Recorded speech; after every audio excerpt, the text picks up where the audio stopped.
reaction video.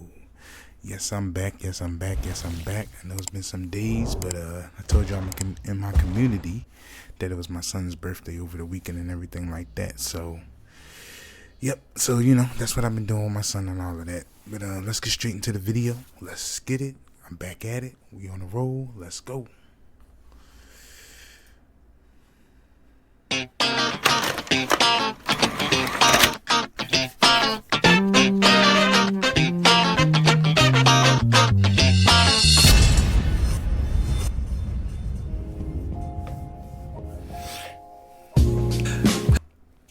By the way, it is 5:30 in the morning, just to let y'all know that. So if my face look a little rough, yeah, I'm just getting up. So it's like 5:30 in the morning, but let's get straight into it. Hey folks, how's it going? Welcome back to my show. I'm Sean David.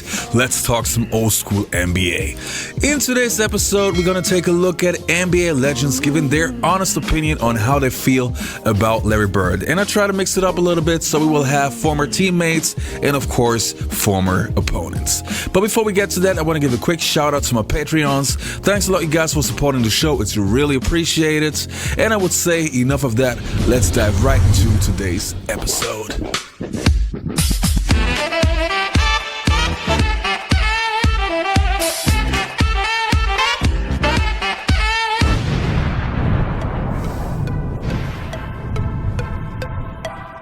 So the first player that I want to start with is actually not only an opponent, but also a guy that played for Larry Bird. Of course, I'm talking about Reggie Miller, Killer Miller, who had some incredible battles with Larry Bird. Now let's have a listen what Reggie Miller thinks about Larry Bird. By the way, Bird turned 60. Isn't that amazing? That's great. Bird's gotten old. Well, Father Time will eventually catch all of us, but it's hard to think. I remember sitting in my dorm at UCLA and watching those great series between Boston and Magic and Bird. And Magic is my mentor. I've said this on this show before, but I patterned my game, who I wanted to be like, who I wanted to play like, after Larry Bird. So I was torn. So I love them both, and to have a chance to play against Larry early on in my career, and then kind of be under his leadership when he took over as head coach, it was a thrill for me, because that was, one of the players that, I really idolized and patterned my game after. Larry Bird at his best, LeBron James at his best. Oh, my God. And do we have to put the teams, too, or just individual players? If there's a draft, oh, my God, you can take Bird or LeBron. Oh. So let's say I take Larry at this age, when I think he averaged 30, 10, and 7, something like that, and LeBron right now. So you got Larry Legend okay, or now LeBron. what rules are we playing to? We're playing today's rules.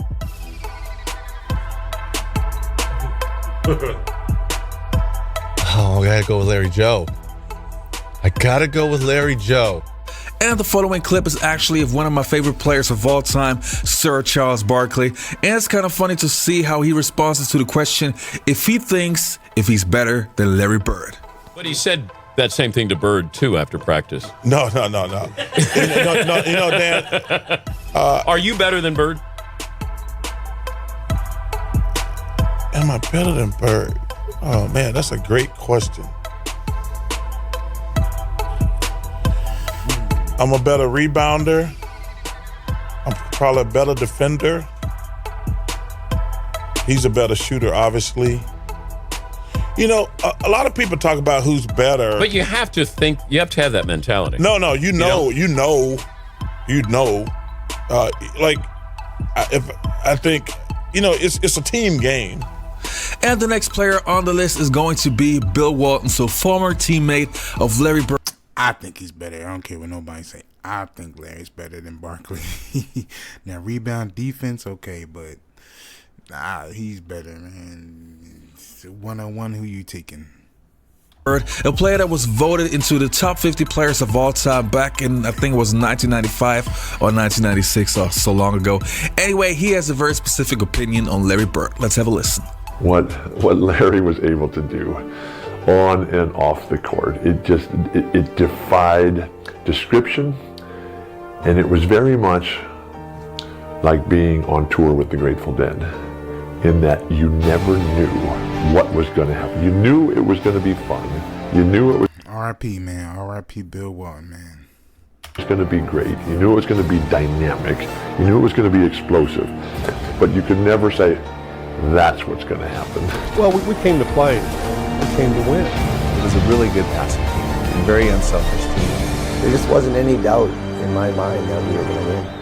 Well, Steve, what about your thoughts on tonight's matchup? Another lineup change by the coach. He's installed Jerome Kersey in the starting lineup. Well, he's put a tiger in the tank. He feels that Jerome Kersey is going to give him some aggressiveness, particularly against Larry Bird. Jerome Kersey's guarding Larry.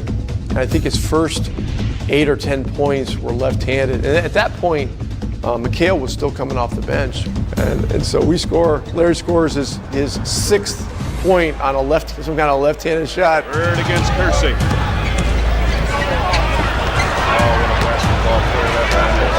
And McHale goes, hey, Jerome, wait till he starts shooting right-handed. Change for Bird, another 3-point try. Well, left-handed is one thing, but when the game got close, I had to go back to the right one. I think it went right down the wire, and we might have won by 1 point. Beat you right there. You got to keep them under control. They don't. Now, the following clips are actually from my own show. I had Dennis Rodman, Sean Kemp, Michael Cooper, and Dominique Wilkins on the show. And of course, I'll ask them all about Larry Bird and their opinion. So let's have a quick listen to those NBA legends. 87, and I tried to do my best to guard Larry Bird. It didn't work too well. He kind of schooled me a little bit. He kind of schooled me the whole game. Every game we played, he said, Dennis, are you guarding me? Take that for you. All right, I take that, Larry. I take that. There's sort of jump shot. I said, Dennis, you like that? I said, you know what, man, the hell with you. I said, with you. Don't worry about it. Don't worry about it. But after a couple of years under my belt, I said, okay, great. I belong in this league, brother. I belong in this league, and all of a sudden now Larry Bird started to respect me. Then you can see at the last the years we played in the Silverdome that you saw that brawl. That when I tried to block Larry Bird's shot, Bill Lambert came over and I fell backwards, and Bill Lambert came and gave Larry a chop, with a forearm. And then all of a sudden the melee, that's when the rivalry started really to happen right there. Yeah. And all of a sudden I said, oh man, I'm in the league now. Yes, Coop, I'm fine too. Thanks for asking. Now in this video, I'm talking about your rivalry with Larry Bird and how intense it was. It was a battle. It was war. Was it something personal for you? It wasn't just a personal thing. It became physical because I had an opportunity to do something about it. So when I jumped into that rivalry, Larry was the type of player, and I've guarded many great offensive scorers.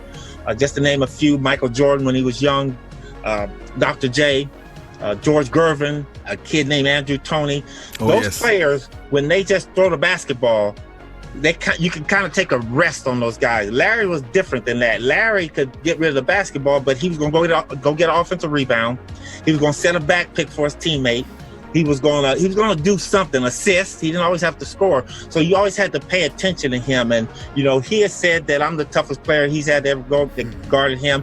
And I have to say Larry is the best because of those things I just mentioned, is that you always had to pay attention to him on the court. And one of the best things, Sean, that I saw of Larry Bird that really gave me the ultimate respect is that we were playing them in the 84-85 series, and we just got into Boston, and there was a bus going by. And on the bus, they had this huge, long picture of Larry diving out of bounds. And the ball was just right at his fingertips. And the quote was, "I hate it when players watch the ball go out of bounds."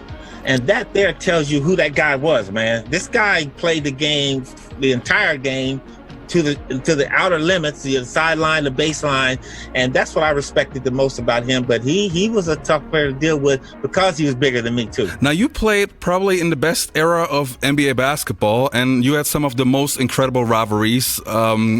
Especially you as a player, your rivalries with Jordan is legendary. Your rivalry with Larry Bird is legendary. So I definitely want to talk about that.